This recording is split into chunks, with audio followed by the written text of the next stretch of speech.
Okay, you see, we're in ZBrush. We've got a model here, and it's got a UV. We can look at it here. And this is a symmetrical thing, that's why part of the model's gone. We import a second UV. A secondary UV is necessary for this technique. And you flatten it. And then you export the flat. Give it a name or put it in a folder. Well, name it and put it in a folder. You know. Then, let's see, what am I going to name it that works? And let's do it again, just one more time with a different model. Well, it's part of the same model. It's the other part of it. Flatten. Export. Ta-da. Okay. Let's go back to the start. Now we import again. But we import the original UV first.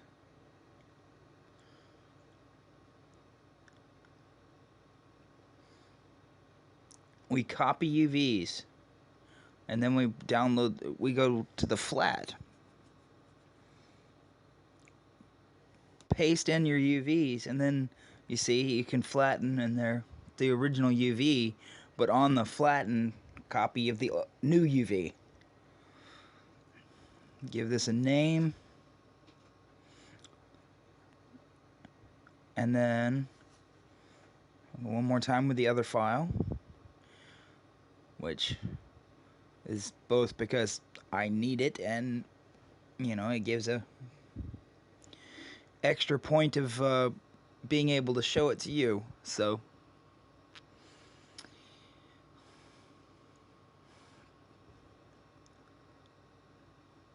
there we go.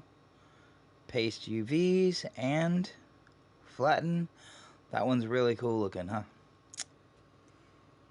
And this is the one we're going to actually use in another program. We're going to use it in, we're going to export it as we did the other one. And I'm going to tell you right now, I didn't really put it in this video, but there is a chance that you'll have to go in to that file and fix the display a lot of times, because it's not really meant to export your flattened piece. Sometimes the facets get inversed, so you might have to deal with that, but you shouldn't, but it does happen from time to time.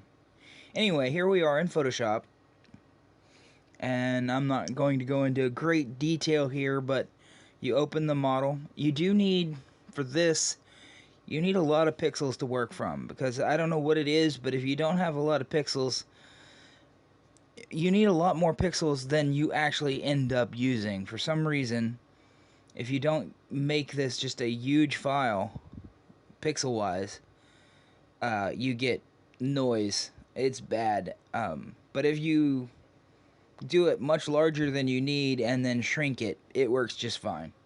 But you need to use all those pixels in both the 3D image that you've brought in and in the texture map.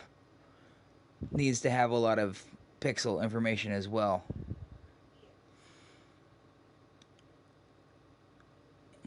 $16,000 seems to do the trick. And it might be my graphics card. My graphics card is abysmal, but this works for me, so that's what I'm using. Anyway, wait for that to save. It takes a minute.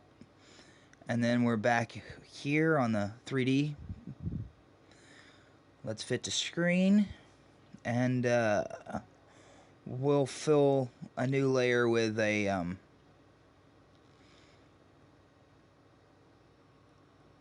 with a pattern. You can kind of see what's going on there. And then raise the opacity and merge down. That actually took a while. I cut it out. But you can see it stamped that really well. And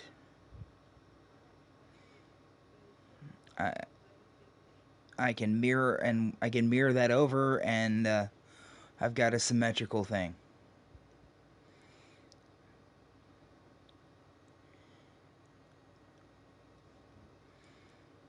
And that's the tutorial.